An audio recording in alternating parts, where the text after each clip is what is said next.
As we go into the Word this morning, we go into the Word in reference to what God is doing in reference to us as His people.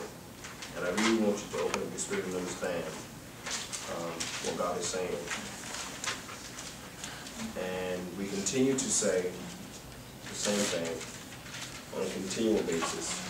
But yes, we know that God is speaking what end-time messages to His people. Now, what I have to read you this morning is something I need you to really understand in reference to what is going to involve pertaining to 2012. See, now, what I'm going to minister has to do with the completion process of 11 or 12. See, there is a completion process. Now, some people will carry over into 2012. Some will carry over into 2012 because of their process, their timing, their attempt or readiness to obey or not obey.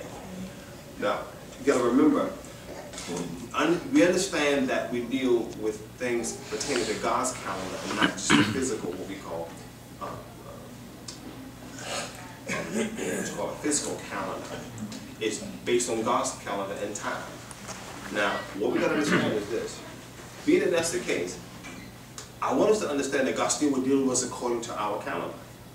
So being that that is the case, 2011 being completed at the end of December 31st or 30th and 31st, what we have to remember is when that is over, there is going to be a shift in the spirit for the transition over into 2012 for those who've been faithful and have actually completed their process. Okay? This does not apply to everyone. But you can have it be to a point where it can apply if you choose to catch up in a short period of time. It becomes a choice now. So you might say, well, these years about over.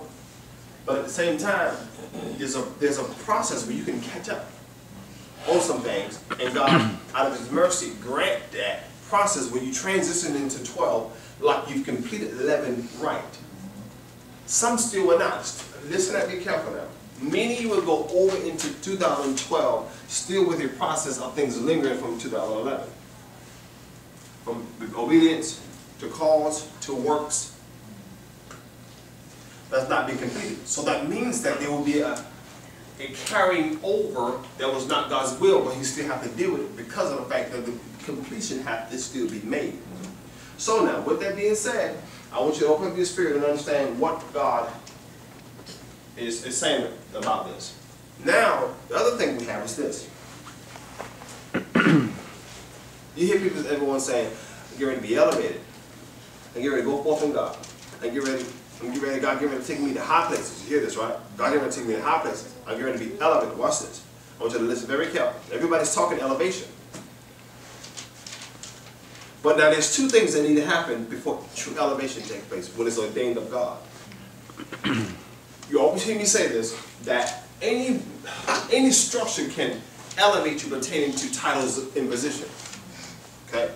But when it's the ordained process of God, you cannot skip His process to be truly elevated based on His Spirit. There's a difference. So now with that being said, I'm going to teach on the spiritual aspects, not just the structural order process of bodies or reformations. Okay? Now with that being said, what you have to understand is, I'm going to teach you from the aspect of what God is saying. Okay? So, being that that's the case, I want you to open up your mind and your spirit to understand. Before elevation can take place, and these areas I'm going to talk about, there's some things that has to take place first. Because many are talking elevation, but have not allowed these things, particular things, to take place first. Or struggling with them, or battling with them, or kicking against them. Okay, now here we go. So you might say, I'm going to be elevated. I'm going to be elevated. You might say, I'm going to be elevated. You might say, I'm going to be elevated. You might say, I'm going to be elevated. But now watch this.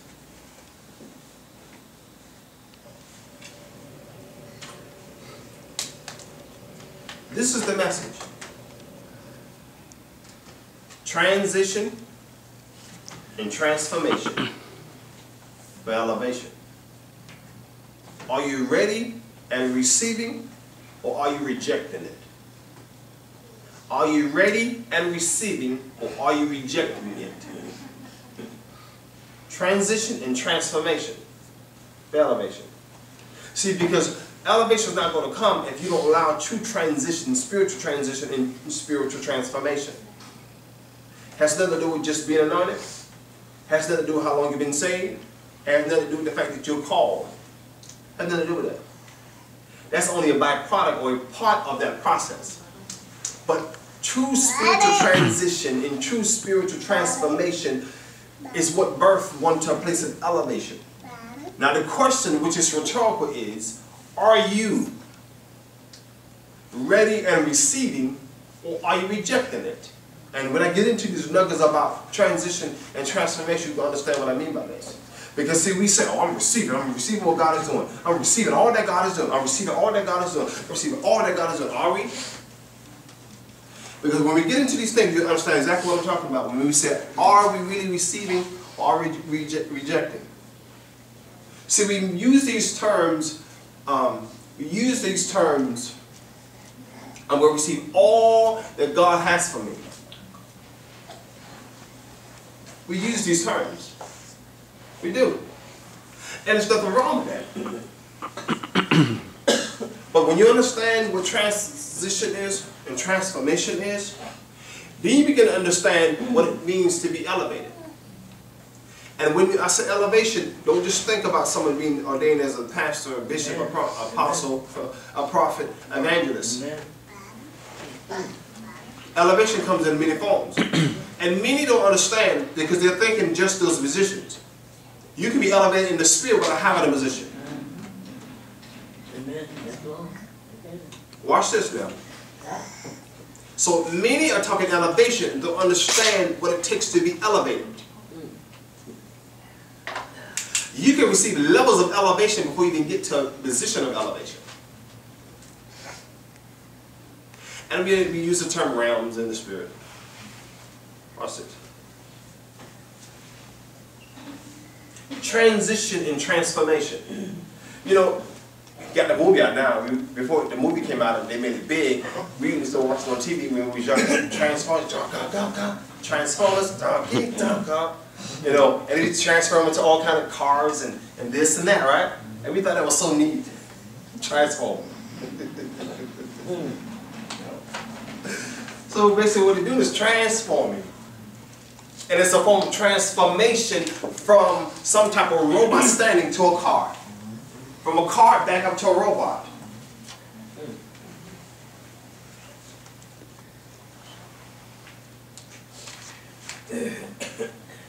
Now, watch this. He asks the question, and then he asks the question, are you ready and receiving, or are you rejecting? When you look at transition means this. Passage from one form, state, style, or place to another. Okay? It also means alteration. You know, you hear someone say, I need to go take my dress or my pants to get altered. Do you see alteration? Why? Because what they're saying is, you know, if it was a man, if the pants ain't altered, the pants would be dragging on these shoes. You know, if it was a woman, if it dressed whatever, it'd be too flimsy, it'd be flying everywhere, so it have to kind of be tucked a little bit. So that means sometimes the tuck need to happen, and sometimes the hemming need to happen with the pants. And so when alteration takes place, that means something is being changed from its original to make something look better. Alterations. Even though the pants itself is fine in of itself, but you can't wear it properly to look right with your shoes on if it's not altered to be hemmed. So someone else might use this term, but generally we don't use this term when we're talking about doing clothes. You're not going to use the term modify my pants. No, you can say alter my pants. We use the term alterations. We're not, generally speaking, we're not going to use the term modification, but a part of the definition of transition is modification. Alteration. Passage from one's form, state, style, or place to another. Watch this. So if it says from one form, and one form can be a place in the spirit. One style can be a place in the spirit based on interaction with the things of God. And a place can be a positioning that we have in the things of God, or where our life is now. So that means transition means I'm here now in one form, and I must now go from one form to another to be in a place of transition. Watch this. Remember when I taught on the message, catapulting in the spirit? Now remember this. I said you can be one place in the spirit here, up here, right? Up here, in the spirit. And God can move you forth in the spirit. And your life is functioning in a certain place in the spirit. But remember when I talked about catapult, I said, but your mind can be back there? Now your mind can be back there. So my true transition involves the totality of you. So what happens is we're going to get to transformation. Transition involves the totality of who you are, not the partial part of who you are. What is happening with a lot of God's people is they're not transitioning right. They're not transitioning right. Transition means you go from one form, style, and place to another in totality, not in partiality. So that means this: how can I be in one place in the spirit and the things and the function and the things of God, and my heart and my mind is in another place?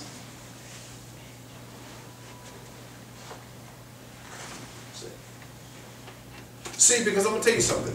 What I'm learning is this. True transition and transformation comes through a moving process of purification. See, you don't go from place to place without being purified. Not when it's of God.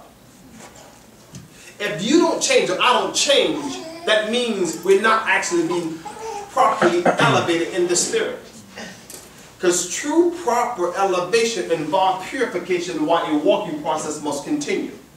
So if that is the case, that means the process of purification must take place with my spirit and my mind and my heart, who I am, to be able to be properly transitioned right to another form or place in God.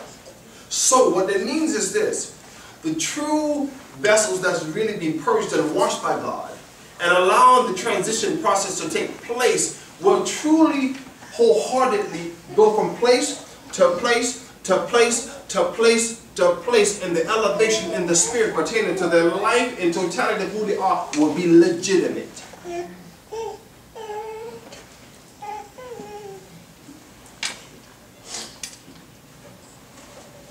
Okay? Watch this now. Because see, we're going to understand, we will really understand whether we really transition. Because everybody's going to talk about transition. Oh, I'm in transition. God, you know what? God, you're going to do something. This is all the saints talking. God, you're going to do something, but I'm in transition. You know, I'm in transition. But what I'm understanding, a lot of God's people are not really in transition. Listen and be very careful. A lot of God's people are not really in transition because they're not in a place of transformation. You don't get transition until you get transformed. So if you're fighting transformation, you're not going to experience true transition. You're not. That means God intends for transition to happen. Doesn't mean He's not speaking it, doesn't want it, doesn't intend, but it means the totality and fullness of it will not happen. Because transformation got to take place. And transformation is this. Let's do this. Let's look at the definition of alteration before we even get to transformation.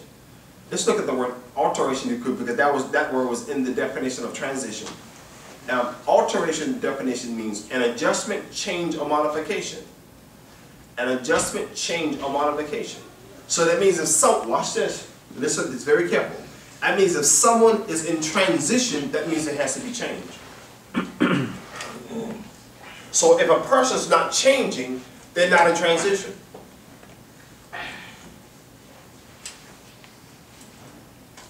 Let me repeat that. If a person's not changing, they're not in transition. Transition involves change. So now what, look, it says, passing from one form, state, style, or place. That's a place, that's a style, that's a state, that's a position, that's a form of where you have been or where I have been. And for that reason, that means when things begin to shift, then that means I'm not allowing change, which is shift. So if I'm not allowing a change, I'm not allowing a shift. So when everybody begins to say God is shifting, do we understand what that means? Shift means change. So if we're not changing, that means we're not shifting. If we're not shifting and changing, that means we're not transitioning. And if that means also, that means we're not allowing transformation. Because what was the question? It was rhetorical. And the rhetorical question was this: are you, or am I, ready and receiving, or are you rejecting, or am I rejecting it? See, rejecting it means this here. I know what it takes for me to be transformed, but I keep fighting it. I keep fighting it. I keep fighting it. See, I keep fighting it.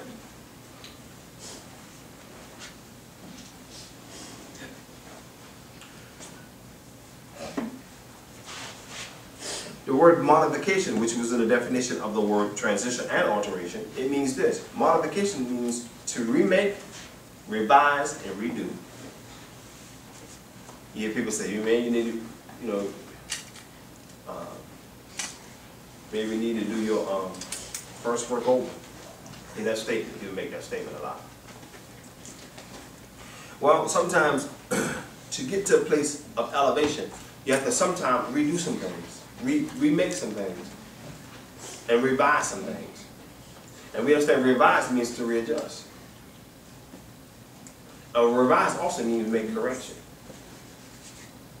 Also means make correction. And so now watch this.